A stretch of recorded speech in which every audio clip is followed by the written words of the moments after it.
இன்றைக்கு இந்த ஜபத்தில் இருக்கிற நிறைய ஆண்டவருடைய பிள்ளைகள், ஒருவேளை நீங்கள் புறக்கணிப்பின் பாதையிலே நீங்கள் கடந்து வரலாம். உங்களை புறக்கணிக்கலாம். நீங்கள் செய்தது பெருசு, உங்க உயிரையே தியாகம் பண்ணி நீங்க செஞ்சீங்க. ஆனா அது ஏற்றுக்கொள்ளப்படலை.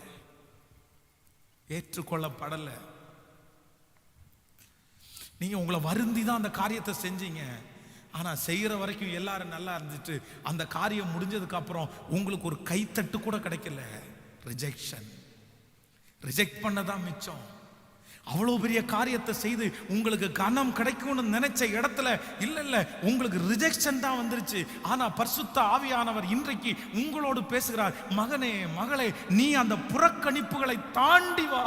மொர்தெகாய்க்கு ஒரு நாள் வரும், அவனை கனப்படுத்தினது போல ஆண்டவர் சொல்லுகிறார், இந்த புறக்கணிப்புகளை தாண்டி வா. உன்னையும் அவர்களுக்கு முன்பாய் பெரிய அளவிலே, அன்றைக்கு ஒருவேளை மொர்தெகாய்க்கு கனம் கொடுத்திருந்தால் சின்ன கனமாய் இருந்திருக்கும், அவனுக்கு பதவி கொடுத்திருந்தால் சின்ன பதவியா இருந்திருக்கும். ஆனா ஆண்டவர் காலதாமதம் பண்ணி புறக்கணிப்புகளை தாண்டி வந்ததற்கு பிறகு கர்த்தர் அவனுக்கு கொடுத்த உயர்வு அங்கே இருக்கிற ஒரு மனுஷனுக்கும் கிடைக்காத அளவுக்கு உயர்வை கொடுத்தது உண்மையானால், இந்த சத்தியத்தை கேட்டுக்கொண்டிருக்கிற யாரோ ஒருத்தரை பார்த்து கர்த்தர் ஆணித்தரமாய் சொல்லுகிறார், இதை தீர்க்க தரிசனமாய் எழுதி வைத்துக் கொள்ளுங்கள். ஆண்டவர் வெகு சீக்கிரத்திலே இந்த புறக்கணிப்புகளை தாண்டி வா. மகளே, உன்னை நேசிக்க வேண்டியவர்கள், மகனே, உன்னை நேசிக்க வேண்டியவர்கள் புறக்கணிக்கிறார்கள் அல்லவா? உனக்குள்ளே அத்தனை திறமைகள் இருந்தும் உன்னை புறக்கணிக்கிறார்கள் அல்லவா? ஓ, நீதான் அதை செய்தாய் என்று தெரிந்த போதிலும் உன்னை புறக்கணிக்கிறார்கள் அல்லவா? உன்னுடைய கணவன், உன்னை என்கரேஜ் பண்ண வேண்டிய கணவன், உன்னை என்கரேஜ் பண்ண வேண்டிய மனைவி, உங்களை தட்டி கொடுக்க வேண்டிய தாய் தகப்பன், உங்களை தட்டி கொடுக்க வேண்டிய பிள்ளைகள் எந்த இடத்திலே கனப்படுத்தப்பட வேண்டுமோ, எந்த நபர் கனப்படுத்த வேண்டுமோ அவர்களே உங்களை புறக்கணிக்கிறார்களா? கர்த்தராகிய ஆண்டவர் இன்றைக்கு சொல்லுகிறார், இல்லை, ஒரு நாள் வரும். இந்த புறக்கணிப்புல சோர்ந்து போகாத, இந்த புறக்கணிப்புல செய்ய வேண்டிய வேலையை செய்யாம இருந்திராத. ஒரு நாள் வரும், அன்றைக்கு கர்த்தர் உன்னை அவர்களுக்கு முன்பாக நீ பெரிய அளவில் கர்த்தர் உன்னை உயர்த்துவார். அவர்கள் மதிக்கிற அளவிற்கு, அவர்கள் கைத்தற்ற அளவுக்கு அவர்களை ஸ்டிக் பண்ணி நீ உங்களை கனப்படுத்த, உங்களை கையெடுக்க, உங்களை வணங்க, இல்லையென்றால் உங்களை மரியாதை கொடுக்க முடியாத என்று சொல்லுகிறவர்கள், மரியாதை கொடுக்க மாட்டேன்னு சொல்றவங்களை கூட மரியாதை கொடுக்க வைக்கிறது மாதிரி ஒரு உயர்வை என் ராஜாதி ராஜா உங்களுக்கு தர்றதற்கு வல்லவரா இருக்கிறாரு. நம்புறீங்களா? கைய மேல உயர்த்தி எஸ்லோ. புறக்கணிப்புகளை தாண்டி வா. புறக்கணிப்பு பரிசுத்தவான்களுக்கு பழக்கமானதுதான். புறக்கணிப்பு பரிசுத்தவான்களுக்கு புதுசில்லை. எல்லா பரிசுத்தவான்களும் புறக்கணிப்புகளை தாண்டி வந்தவர்கள் தான். அவ்வளவு திறமை இருந்தும் சிங்கத்தினுடைய வாயை கிழித்து போட்டதுக்கு பிற்பாடும், அதற்கு பிறகு சவால் விட்டு கொண்டிருக்கிற கோலியாத் என்கிற மிகப்பெரிய அரக்கனை கொன்று வீழ்த்தி அவனுடைய தலையை கையிலே எடுத்துக்கொண்டு வந்த போதிலும், அங்கே இருக்கிற ஸ்திரீகள் தாவீது கொன்றது 15,000 என்று முழக்கமிட்ட போதிலும், அவனுடைய பலத்தையோ, அவனுடைய திறமையோ, அவனுடைய தைரியத்தையோ, அவனுடைய ஜப வாழ்க்கையோ, ஆண்டவர் மேல அவன் வச்சிருக்கிற பக்தியையோ ஏற்றுக்கொள்றதற்கு யாருமே இல்லை. எல்லாருமே புறக்கணிச்சாங்க. ராஜா புறக்கணிக்கப்பட்டார். அவ்வளவு டேலண்ட் இருக்கிற ஒரு மனுஷன் புறக்கணிக்கப்பட்டான். இன்றைக்கு தாவீதை போல யாரோ ஒருத்தர் இந்த சத்தியத்தை கேட்டுக்கொண்டிருக்கலாம். என்ன புறக்கணிக்கிறதுக்கு என்ன பாஸ்டர்? எனக்கு ஒண்ணுமே இல்லையா? நான் ஒன்றும் சம்பாதிக்கலையா? நான் ஒன்றும் உழைச்சு கொண்டு வரலையா? நான் என் வீட்டை நல்லா பார்த்துக்கலையா? நான் என் கையில கொடுத்துருக்கிற வேலையை அவ்வளோ கிளியரா செய்யலையா? அப்புறம் ஏன் பாஸ்டர் என்ன புறக்கணிக்கிறாங்க? ஒண்ணுமே இல்லாத ஒருத்தனை புறக்கணிக்கிறாங்கன்னா பரவாயில்ல, எனக்கு இத்தனை டேலண்ட் இருந்தும், எனக்கு இத்தனை காரியங்கள் இருந்தும் என்னையே புறக்கணிக்கிறாங்கன்னு நினைக்கிறீங்களா? இதே பாதையில தான் தாவீது கடந்து வந்தான். அவ்வளவும் இருக்குது. பராக்கிரமசாலிக்கு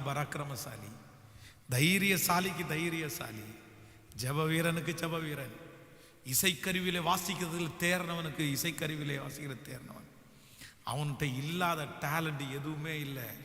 ஆனா அத்தனை டேலண்டுகள் இருந்தும் புறக்கணிக்கப்பட்டானே. ஆனா ஒரு நாள் வந்தது, திடீரென்று ஒரு நாள் வந்தது, புறக்கணிப்புகளை தாண்டி விட்டான். புறக்கணிப்பில் சோர்ந்து போகவே இல்லை.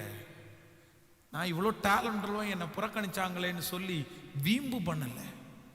இவ்வளவு டேலண்ட் உள்ள என்ன இப்படி புறக்கணிச்சிட்டாங்க, அவன் முன்னாடி வாழ்ந்து காட்டுவேன்னு சுயத்தினால முடிவெல்லாம் எடுக்கல. கோபம்லாம் வரல, எரிச்சலெல்லாம் வரல, உடனே அவசரப்பட்டு ஒரு முடிவெல்லாம் எடுக்கல. எல்லாத்தையும் பொறுத்து கொண்டான், எல்லாத்தையும் சகித்து கொண்டான். திடீரென்று ஒரு நாள் ஆண்டவர் அவனை ஹல்லேலூயா நினைப்பதற்கும் வேண்டுவதற்கும் அதிகமாய் செய்கிறவர் அல்லவா, அவனை சகல ஜனங்களுக்கு முன்பாகவும் கர்த்தர் ராஜாவாய் கர்த்தர் கொண்டு வந்து நிறுத்தினார். உனக்கு நடக்கும் தேவ பிள்ளையே, உங்களுக்கு நடக்கும் தேவ பிள்ளையே, புறக்கணிக்கிற உங்களை கர்த்தர் தடுத்து, அந்த புறக்கணிக்கிற உங்களை கர்த்தர் தைரியப்படுத்துகிறார். அப்போஸ்தலனாகிய பவுல் ரட்சிக்கப்படுவதற்கு முன்பாக பெரிய பணக்காரன், ரட்சிக்கப்படுவதற்கு முன்பாக ஒரு மிகப்பெரிய தைரியம் உள்ள ஒரு படை வீரன். ஆனால் ரட்சிக்கப்பட்டதற்கு பிறகு சில நேரத்தில் அவனை புறக்கணித்தார்கள். துடைத்து போகிற அழுக்க போல புறக்கணிச்சாங்க. ஆனால் அவன் அதில் எல்லாம் சோர்ந்து போகவே இல்லை. அதனால தான் இன்றைக்கு நமக்கு முன்பாக ஒரு மிகப்பெரிய அப்போஸ்தலராய் நின்று கொண்டிருக்கிறார். ஹல்லேலூயா. ஒரு நாள் வரும். எப்போ ஒரு நாள் வரும் அப்படின்னா, புறக்கணிப்புகளை தாண்டி வருகிற உங்களுக்கு, புறக்கணிப்புகளை தாண்டி வருகிற உங்களுக்கு ஒரு நாள் வரும். கைகளை மேல உயர்த்தி, நம்புறவங்க கையை மேல உயர்த்தி நான் நம்புற ஆண்டவரேன்னு சொல்லுங்க. நம்புற ஆண்டவரேன்னு சொல்லுங்க. முழு பலத்தோட சொல்லுங்க.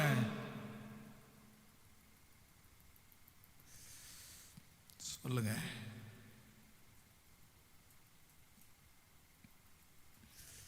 Jesus, Jesus. அவமானம் நிந்தை எல்லாம் அனுதின உணவு போல, அவமானம் நிந்தை எல்லாம் அனுதின உணவு போல, பழி சொல் எதிர்ப்பு எல்லாம் பலந்தரும் ஊட்டச்சத்து, பழி சொல் எதிர்ப்பு எல்லாம் பலந்தரும் ஊட்டச்சத்து. தொடர்ந்து ஓடு, விட்டு விடாதே, ஜெபம் செய்வது நீ மறந்து விடாதே. தொடர்ந்து ஓடு, விட்டு விடாதே, ஜெபம் செய்வது நீ மறந்து விடாதே. ஓ, ஒரு நாளும் வீணாகாது. நான் ஓடும் நான் செய்யும் ஜெபம் அது ஒரு நாளும் வீணாகாது. ஒரு நாளும் வீணாகாது. தொடர்ந்து ஓடு, விட்டு விடாதே, ஜெபம் செய்வது நீ மறந்து விடாதே. தொடர்ந்து ஓடு, விட்டு விடாதே, பணி செய்வதை மறந்து விடாதே. ரிஜெக்ஷன், புறக்கணிப்புகளை தாண்டி வா. நான் நம்புற ஆண்டவருடைய பிள்ளைகளே, இன்றைக்கு இந்த பலிபீடத்தில் நிற்கும் போது ஆண்டவருக்கு நான் ரொம்ப நன்றி சொல்றேன். இன்னைக்கு தமிழ்நாட்டில், இந்தியாவில், இன்னும் சொல்ல போனால் பல நாடுகளில் என்னை ஏற்றுக்கொள்வதற்கென்று ஆண்டவர் நிறைய நண்பர்களையும் நிறைய சொந்தங்களையும் கர்த்தர் தந்திருக்கிறார். நான் யாருன்னே தெரியாது, என் படிப்பு தெரியாது, ஆனால் ஏற்றுக்கொள்றதுக்கு நிறைய சொந்தங்களை தந்திருக்கிறார். அவங்க நிறைய பேர் என்னை விட சமுதாயத்தில் ரொம்ப மதிப்புக்குரியவர்கள். அவங்க நிறைய பேர் என்னை ஏற்றுக்கொள்ளுகிறார்கள். ஆனால் ஒரு காலத்தில் நான் நம்புகிறேன், என்னுடைய வாழ்க்கையில் வந்த ரிஜெக்ஷன், என்னுடைய வாழ்க்கையில் வந்த புறக்கணிப்புகள் கொஞ்சம் இல்லைங்க. என் வாழ்க்கையில் வந்த புறக்கணிப்புகள் ரொம்ப பெருசு. எங்களுடைய ஊரில் சின்ன வயசில் இருக்கும்போது, கிட்டத்தட்ட ஒரு 25 ஆண்டுகளுக்கு முன்பாகன்னு வைங்களேன், கல்யாணத்துக்கு எல்லாம் அவங்க ரொம்ப ஏழைகளாக இருக்கிறதுனால இட்லி தான் போடுவாங்க. இட்லி சாம்பார், அதுதான் கல்யாணத்தினுடைய சாப்பாடு, கல்யாண விருந்து அதான், அன்னைக்கு அதான். எங்கள் வீட்டில் தான் எங்கள் அப்பா குடிகாரராச்சே, சாப்பாட்டுக்கு பஞ்சம்னா பஞ்சம், அவ்வளவு பஞ்சம் சாப்பாட்டுக்கு. ஆசையாக இருக்கும் சாப்பிட்றதுக்கு, சாப்பாடு எதுவுமே இருக்காது. அப்போ அந்த கல்யாண வீடு வந்தால் அவ்வளோ சந்தோஷம். ஏன் அப்படின்னா, எப்படி ஒரு 3 நேரம் அங்கே சாப்பாடு நடக்கும். மத்தியானம் அந்த சாப்பாட்டுக்கு எப்படி ஒரு 500 பேர் 200 பேர் வருவாங்க. அந்த கூட்டத்துக்குள்ளே நம்ம தெரியாமல் போய் சாப்பிட்டு இருக்கலாம். ஃபர்ஸ்ட் ஒரு ரவுண்டு முடிச்சிட்டோம், 2வது ஒரு ரவுண்டு முடிச்சிட்டோம், 3வது டைம் போய் சாப்பிட்றதுக்காக அந்த லைனில் அப்படி உட்கார்ந்தா அந்த சர்விங் பண்ணுறவங்க எல்லாம் பார்த்துட்டு என் கையில் இப்படியே பிடிச்சிட்டான். கையில் பிடிச்சி, எந்திரா, எத்தனாவது டைம் சாப்பிட்டு உட்காந்துருக்குறேன். ஒரு டைம் சாப்பிட்டா விட்டோம், 2வது டைம் சாப்பிட்டா விட்டோம், 3வது டைமும் உட்காந்து இந்த பந்தியில் சாப்பிட்டீங்க, உங்களுக்கு வயிறெல்லாம் அப்படின்னு சொல்லி ரொம்ப திட்டி அந்த பந்தியிலிருந்து எங்களை எழுப்பி விட்டு, இதுக்கு மேலே வந்தீங்கன்னா அடிச்சு விடுவோம் அப்படின்னு சொல்லி துரத்தின நாளெல்லாம் நினச்சி பார்க்குறேன். சே, ஆனால் இன்றைக்கு ஆண்டவர் எத்தனை பேரை வேண்டுமென்றாலும் போஷிக்கிற அளவுக்கு எங்களை வச்சுட்டாரு. ஆண்டவர் எத்தனை வேண்டுமென்றாலும் கொடுக்கிறார். அவர் நல்லவர். நான் நம்புறேன், அந்த ரிஜெக்ஷன் எல்லாம் மாறுறதற்கு ஒரு நாள் இந்த ஜெபத்தில் இருக்கிற யாரோ ஒருத்தர் இடத்துல ஆண்டவர் பேசிட்டே இருக்கிறாரு. ஒரு நாள் வரும். அந்த நாள் எப்போ அப்படின்னா, உன்னுடைய புறக்கணிப்புகளை தாண்டி வா. சோர்ந்து போகாத ஆண்டவருடைய பிள்ளையே, இது நமக்கு மட்டும் இல்ல, இது உங்களுக்கு மட்டும் இல்ல. இந்த புறக்கணிப்பு என்கிறது எனக்கு மட்டும் இல்ல, ஆண்டவராகிய இயேசு கிறிஸ்துவையே புறக்கணிச்சிட்டாங்க. அவரை புறக்கணிக்கிறதுக்கு என்ன இருக்கு? அவருக்கு டேலண்ட் இல்லையா? அவருக்கு அழகு இல்லையா? அவர் கெட்டவராய் சகலமும் இருந்தும் அவரையே புறக்கணிச்சாங்கன்னா, உங்களை புறக்கணிக்க மாட்டாங்க, என்ன புறக்கணிக்க மாட்டாங்க. நான் சொல்றேன், புறக்கணிக்கப்படுவது தீமைக்கு அல்ல, புறக்கணிக்கப்படுவது அவமானம் அல்ல. உங்களை இன்றைக்கு புறக்கணிப்பார். வேதம் சொல்லுகிறது, ஆகாது என்று தள்ளின கல் தலைக்கு மூளைக்கல்லாய் மாறிட்டு அது கர்த்தராலே ஆயிற்று. அது நம்முடைய கண்களுக்கெல்லாம் ஆச்சரியமாய் இருக்கிறது. கண்களுக்கெல்லாம் ஆச்சரியமா இருக்குது. புறக்கணிக்கப்படுகிறதை நினைச்சு ஆண்டவருடைய பிள்ளைங்க கவலைப்படவே கூடாது. புறக்கணிக்கப்படுறது நல்லதுதான், புறக்கணிக்கப்படுவது நல்லதுதான். கர்த்தர் ஆண்டவர் ஒரு நாள் அவங்களுக்கு முன்பாக உங்களை நிறுத்துவதற்காகத்தான் கர்த்தர் அப்படிப்பட்ட சூழ்நிலையில உங்களை நடத்துறார். அதற்காக தான் நடத்துறார். நம்புறவங்க கையை மேல உயர்த்தி சொல்லுங்க, ஆமாண்டவரே, விசுவாசிக்கிறேன். அவமான நிந்தை எல்லாம் அனுதின உணவு போல, பழிச்சொல் எதிர்ப்பு எல்லாம் பலன் தரும் ஊட்டச்சத்துன்னு நான் நம்புறேன்னு சொல்றவங்க கையை மேல உயர்த்தி சொல்லுங்க, நான் நம்புறேன். ஓ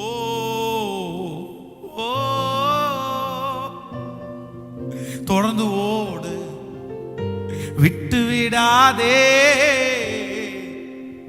ஜெபம் செய்வதை நீ மறந்து விடாதே. தொடர்ந்து ஓடு, விட்டு விடாதே. பணி செய்வதை நீ மறந்து விடாதே. கைய மேல உயர்த்தி ஒரு நாளும் வீணாகாது. நான் ஓடும் ஓட்டம், நான் செய்யும் ஜெபம், அது ஒரு நாளும் வீணாகாது.